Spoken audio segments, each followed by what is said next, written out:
accepted problem situation. This is why he may leave it to others to fit his contribution into the framework of scientific knowledge. The philosopher finds himself in a different position. He does not face an organized structure, but rather something resembling a heap of ruins, though perhaps with treasure buried underneath. He cannot appeal to the fact that there is a generally accepted problem situation, for that there is no such thing is perhaps the one fact which is generally accepted. Indeed, it has by now become a recurrent question in philosophical circles whether philosophy will ever get so far as to pose a genuine problem. Nevertheless, there are still some who do believe that philosophy can pose genuine problems about things, and who therefore still hope to get these problems discussed, and to have done with those depressing monologues which now pass for philosophical discussions. And if by chance they find themselves unable to accept any of the existing creeds, all they can do is to begin afresh from the beginning. Vienna, Autumn 1934. Preface to the First English Edition, 1959. In my old preface of 1934, I tried to explain, too briefly, I am afraid, my attitude towards the then prevailing situation in philosophy, and especially towards linguistic philosophy and the school of language analysts of those days.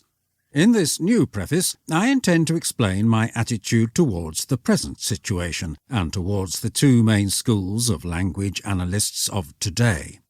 Now, as then, language analysts are important to me, not only as opponents but also as allies, insofar as they seem to be almost the only philosophers left who keep alive some of the traditions of rational philosophy.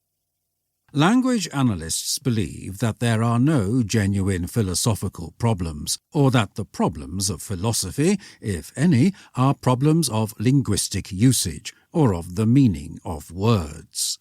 I, however, believe that there is at least one philosophical problem in which all thinking men are interested.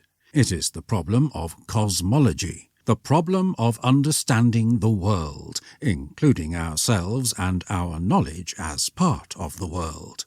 All science is cosmology, I believe, and for me the interest of philosophy, no less than of science, lies solely in the contributions which it has made to it. For me, at any rate, both philosophy and science would lose all their attraction if they were to give up that pursuit. Admittedly, understanding the functions of our language is an important part of it, but explaining away our problems as merely linguistic puzzles is not. Language analysts regard themselves as practitioners of a method peculiar to philosophy. I think they are wrong, for I believe in the following thesis. Philosophers are as free as others to use any method in searching for truth. There is no method peculiar to philosophy. A second thesis which I should like to propound here is this. The central problem of epistemology has always been, and still is, the problem of the growth of knowledge. And the growth of knowledge can be studied best by studying the growth of scientific knowledge. I do not think that the study of the growth of knowledge can be replaced by the study of linguistic usages or of language systems. And yet I am quite ready to admit that there is a method which might be described as the one method of philosophy. But it is not characteristic of philosophy alone. It is rather the one method of all rational discussion, and therefore of the natural sciences as well as of philosophy. The method I have in mind is that of stating one's problem clearly and of examining its various proposed solutions critically. I have italicized the words rational discussion and critically in order to stress that I equate the rational attitude and the critical attitude.